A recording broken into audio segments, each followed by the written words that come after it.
This horrible Texans 2020 season is finally over, and it came at, I guess you could say, another heartbreaking final minutes type of loss to the Tennessee Titans. Um, Basically, what happened is Ryan Tannehill ran it in for a touchdown, like with 140 to go, maybe. And then Deshaun Watson came back and put up a field goal, 38-38. And then the Texans allowed a huge play to A.J. Brown. So, yeah. And then the Titans kicker made a field goal off of a doink. So, yeah, I mean, terrible way to lose again, but I'm very, very happy that the season's finally over and we finally get a new coaching staff coming in probably after, you know, um, the Super Bowl maybe. I don't know, because, you have to, of course, interview a guy like Eric Bieniemy, and Chiefs might make the Super Bowl. I don't know. That defense is garbage, so, they might be bounced out earlier. But, yeah, I'm happy that finally it's off season time. Our season is over. Finally, like that stuff was not fun to watch. So finally, Romeo Crennel is gone. Like tomorrow, like on Monday, guys, like we're gonna be seeing Anthony Weaver fired, Tim Kelly fired, Romeo Crennel fired, Jack Easterby fired. Maybe I don't know. Like we've seen that. Now for the people that say, oh, you have no draft picks, you have no cap space, rebuild, trade Watson, trade Watt, trade everybody that has trade value on your team.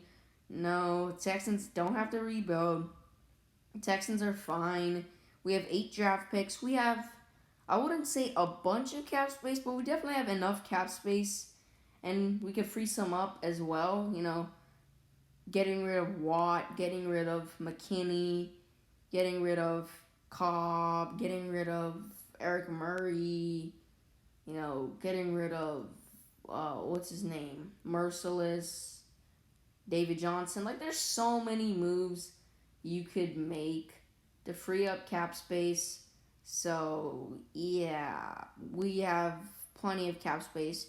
Well, not plenty, but we have a decent amount of cap space. Not enough to like go around and throw big contracts here and there, but enough to get a decent free agency haul. Like maybe 1 or 2 big name players and a few decent players, and then a few special teamers. Like they have plenty of cap space. Again, I'm not trying to say plenty of cap space, but definitely enough cap space to make this team a playoff team next year. And Deshaun Watson, man, like the dude is the best QB in the NFL. Like, Patrick Mahomes, if you take away Tyreek Hill and Travis Kelce and Sammy Watkins, how is he gonna do? If you drafted him to the Jets, dude's out of the league by now. Dude is Johnny Manziel 2.0. Dude's out of the league. So, yeah. Deshaun's the best QB in the NFL. The offense played really, really well. I mean, David Johnson looked good. I mean, that offensive line, not that good. I mean, you're missing all. The only good offensive lineman you had in there was probably maybe Max Sharping. Like, everyone was hurt, so can't really blame the O-line for that. I mean, receiving core, Chad Hansen, I don't think he had a great game, but Kiki had a good game, and Cooks, dude's amazing, had a good game. I hope we keep him. I really don't find a point in trading him. And Cooks said he's not going to accept any more trades, so why would you cut a previous 1,000-yard receiver? Like, I don't think we should cut Cooks. I think we should keep him. Yes, we could, like, make his money, like, I think he makes, like, 17 mil, maybe. Lower that to, 13 mil, and then give him some guaranteed money. You could definitely restructure his contract. David Johnson, I'd prefer to get him out of here, but, you could also make him take a massive pay cut, like, down to, like, 4 mil, a cap hit next year, instead of, 9 mil? So definitely could make some moves there offensively. I mean, Texans have enough draft picks, 8 draft picks, to enough to get some nice role players that won't be great year one, but definitely could be great down the line when they do, you know, develop. So yeah, when the Texans will be a playoff team next year, if Deshaun almost won the Texans all these games without Will Fuller, without Laramie Tunsil, without Titus Howard, without Bradley Roby, without like this Texans team is depleted by injuries slash suspensions. They're pretty much like the 49ers and like the Chargers. So yeah, depleted by injury. The Texans are still always close to winning. So yeah, I mean that pretty much shows you that the Texans, when they're healthy next year and they get a brand new coach, they're going to be back in the playoffs next year and probably will make it to the AFC Championship. Probably won't go any farther than there because, it's a year one with a new coach.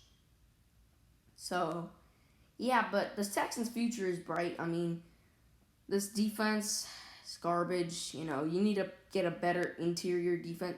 What am I saying? You gotta get a better defensive front. I mean, that pass rush, it's god awful. You have guys like Ross Blacklock and Charles Amen who, building blocks on that defense. Of course, Justin Reed in the secondary. Lonnie Johnson. But you could make some improvements. Maybe get like a pass rusher. Get rid of Whitney, get rid of Watt, bring in a Bud Dupree, a Leonard Williams, maybe a Dalvin Tomlinson. Sheldon Rankins, Marcus Williams in the secondary, Richard Sherman on a cheap deal. You could make a bunch of moves in the defense. Like, offensively, I'd keep it the same. Maybe bring in a new right guard, a new center, maybe. Go after Brandon Sheriff if he's available. I don't know if he will be, because Washington has a bunch of cap space. So they might re-sign him, but, you never know.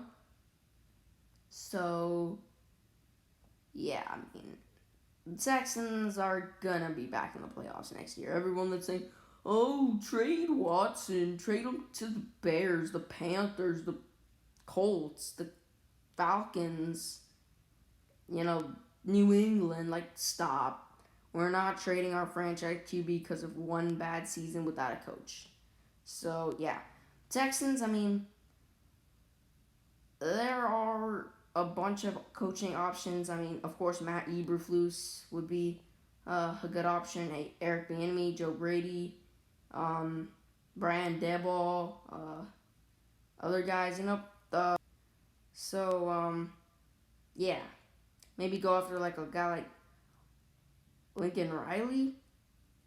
Go after a good coach. Just get any good coach. Like, it doesn't have to be the best option out there. Of course, I prefer the best option out there, which is, of course, in my opinion, at least Joe Brady. But if you could get like an Eric Bieniemy, playoff team immediately. Matt Eberflus, playoff team immediately. Lincoln Riley, playoff team immediately. Kellen Moore, playoff team immediately.